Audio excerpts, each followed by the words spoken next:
Hello everyone, in this tutorial I'll be showing you how to knit this Easter sock. This is one of two. This other one I'll show you on my channel. You can check that out when it becomes available, but in this tutorial I'll be showing you how to crochet this Easter sock with the Easter egg and the bunny. This sock uses the same instructions as my strawberry sock tutorial I have on my channel. The only difference is we swap the strawberries with this Easter egg and bunny. The strawberry sock tutorial is a full step-by-step tutorial where I show you how to knit this sock, and if you're interested you can check that out on my channel. The link is in the description. This sock is a one-size-fits-all for women's feet and one-size-fits-all for men's feet.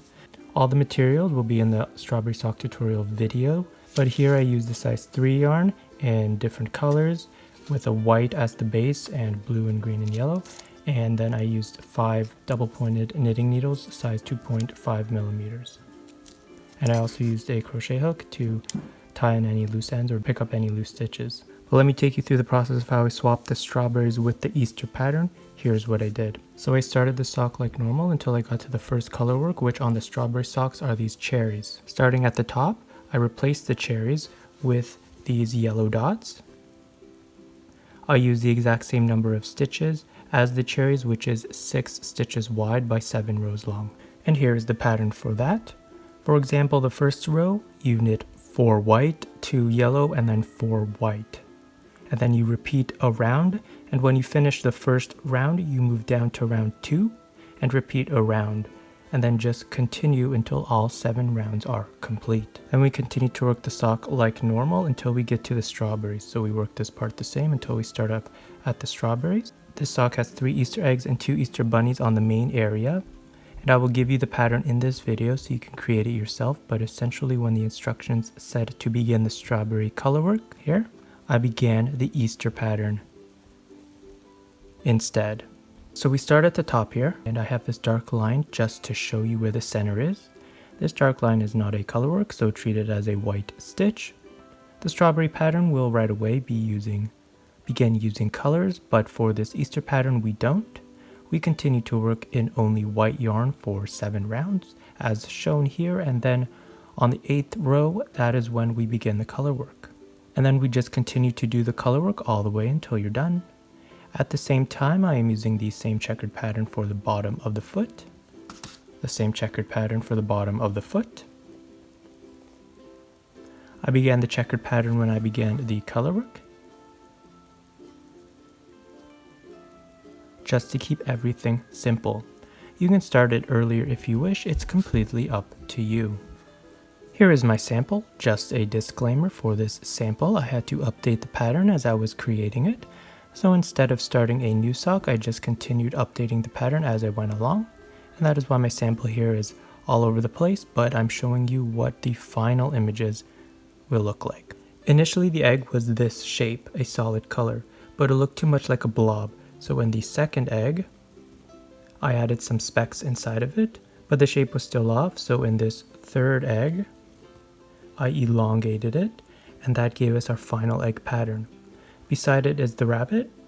I'm really happy on how the rabbit turned out, so that hasn't changed much since the initial sketch. Then I just shifted the 2 images around to better center it into the sock, and what you have in front of you is the final version of this pattern. So you're going to have this egg and this bunny, but 3 of the eggs and 2 bunnies in the center of the sock.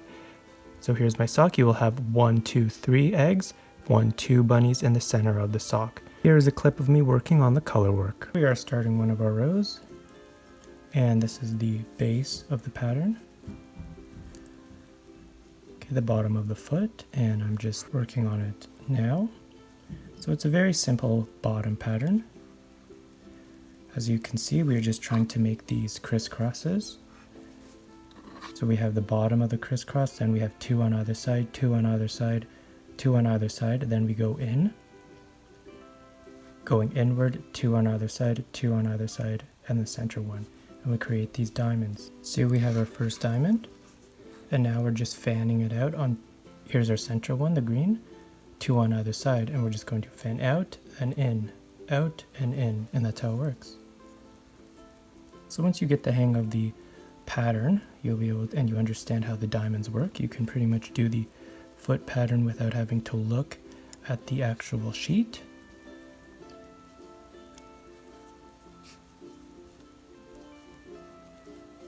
See? to another side, green, white, green, and we're starting to fan out. Here's the top of the sock. We started the circle here. Here's our bunny. So we're just going to continue. And 6, like that. And then the next one would be a white.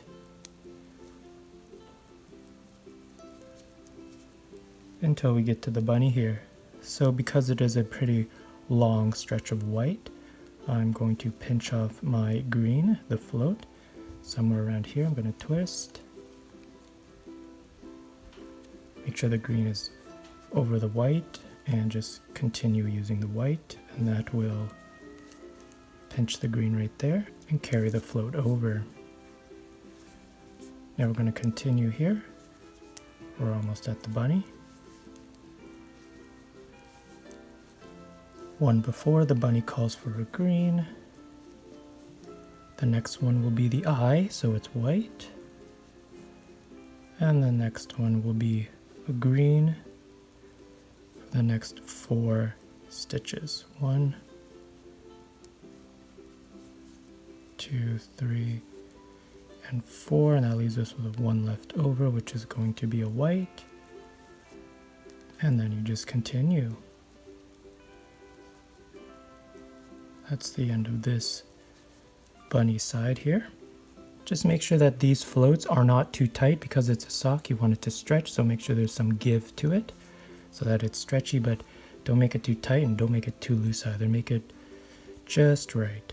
Once I was finished the color work, I was at the same part as the end of my 4th strawberry. 1, 2, 3, 4 right here, which is right here. And now it's here that I began my toe decreases. For the decreases, I just followed the same instructions, but without any color work. For one size fits all for women's, the instructions I did was I decreased on every other row, starting with this first row, for a total of 12 rows. So you decrease on the 1st, 3rd, 5th, 7th, 9th, and 11th, and every other row, 2, 4, 6, 8, 10, 12, you do not do decreases, you just knit all the way around. Again, all the detailed instructions will be on the strawberry sock as to where to do the decreases, when to do the decreases, so follow the strawberry sock and then come back here for references for this bunny pattern.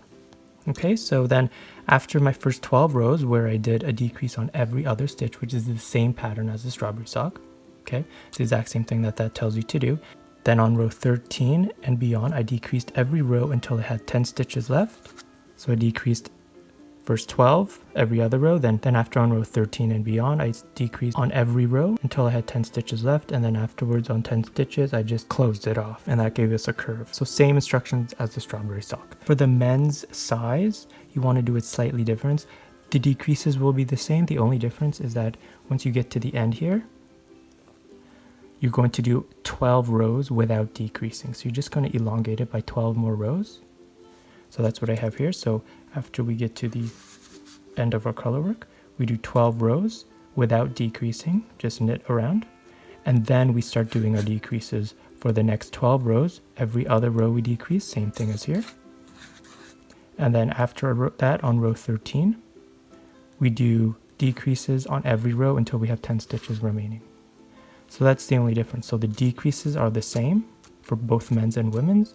The only difference for men's, we do 12 rows extra after our color work without decreases. And that just elongates the sock a little bit longer for the longer men's foot. And once again, these socks are stretchy, so they should fit, one size fits all. And that's it. The last thing I wanted to point out was for the toe. I found that a good choice was to do the reinforced stitch all the way around. And that not only gives some ribbing texture, but also made the toe stronger too. And I have a video clip on that. So for the heel, okay, I've started it. The pattern is every odd row.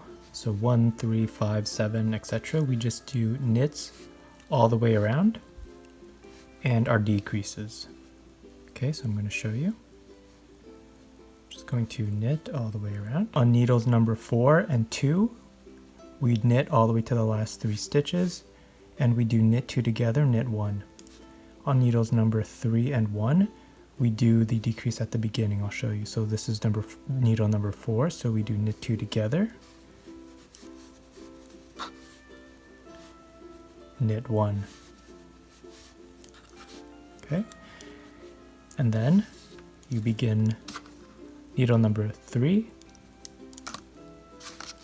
For your decrease, you do the first 3 stitches, knit 1, slip, knit.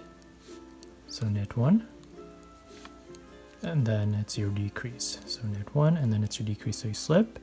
The next one you knit, then you pass the slip stitch over, so PSSO. Okay, and then you just keep knitting till the end.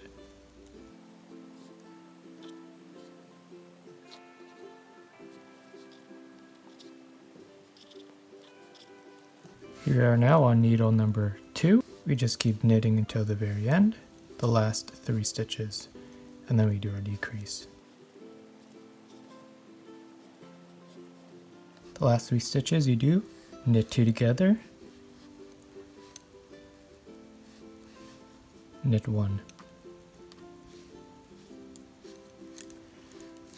Then we're on our last needle here, needle number 1. You start off the first 3 stitches, your decrease. You do the knit 1, PSSO. So you slip, knit, pass the slip stitch over, and then just keep knitting.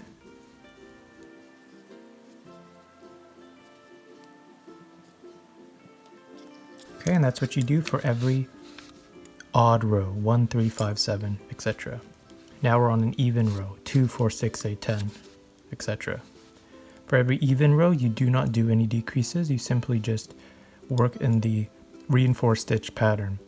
So as you can see, I worked it here, and it gives you these hills and these valleys. So just like on the heel here, hills and the valleys. The hills are the slip stitches, the valleys are the knits. So that's all you do all the way around. You slip, knit, slip, knit. So you just look. Because you do decreases, it sometimes switches around as to what you will begin with on each needle. So you just want to move ahead further into the pattern. Check where you are. This is a slip because it's a hill. The next one is a valley, so it's a knit. So that's a slip, knit, and you just work your way backwards. So that's how I know that I'm starting with a knit. Knit, slip, knit, slip, knit. And I'm just making sure I'm slipping on all the hills and knitting on all the valleys. And when you get to the end here, you just continue the pattern. Okay, that's the first needle there. Now the next one here, again, because we do the decreases, we don't know where we start. So you just move forward in the pattern. Here's a hill, so that's a slip. The next one is a valley, that's a knit. Therefore this one is a slip. So you start off with a slip, and then you just do a knit.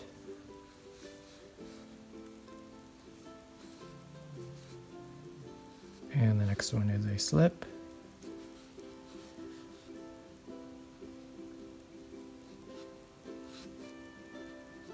And the next one is a slip, followed by a knit, all the way around. And once again, no decreases.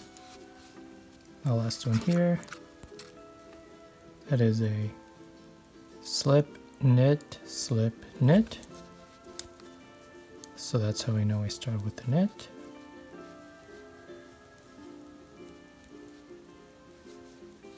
Okay, and that's all you do for your odd rows and your even rows. So your odd rows you always decrease and you just knit all the way around. And your even rows you always do no decrease, but you do the reinforced stitch pattern all the way around. Okay? That's the only difference, and that's all you have to do for the heel. So the only difference between this and this is this we work in the flat, right? So you do the reinforced stitch pattern on one row, and then the next row you purl across. Reinforced stitch pattern on the next row, purl across. Here, because we're working on the round, we don't work in the flat. That's what we're going to do. Odd rows, decrease, just knit around, and even rows, no decrease, just reinforced stitch around. Okay, so that's what I did, and I'm just going to keep continuing in that pattern. This toe is done without the reinforced pattern. This toe is done with the reinforced pattern, as you can see the difference. And that's how I did this sock. If you follow this pattern in this video and then follow the strawberry sock tutorial, replacing the cherries with the strawberries, with what we have in this pattern here, you will be able to make 2 bunnies and 3 eggs for your sock instead of the strawberries with the same bottom pattern as the strawberry pattern. So I hope you enjoyed this tutorial. Thank you for watching and subscribe for more videos.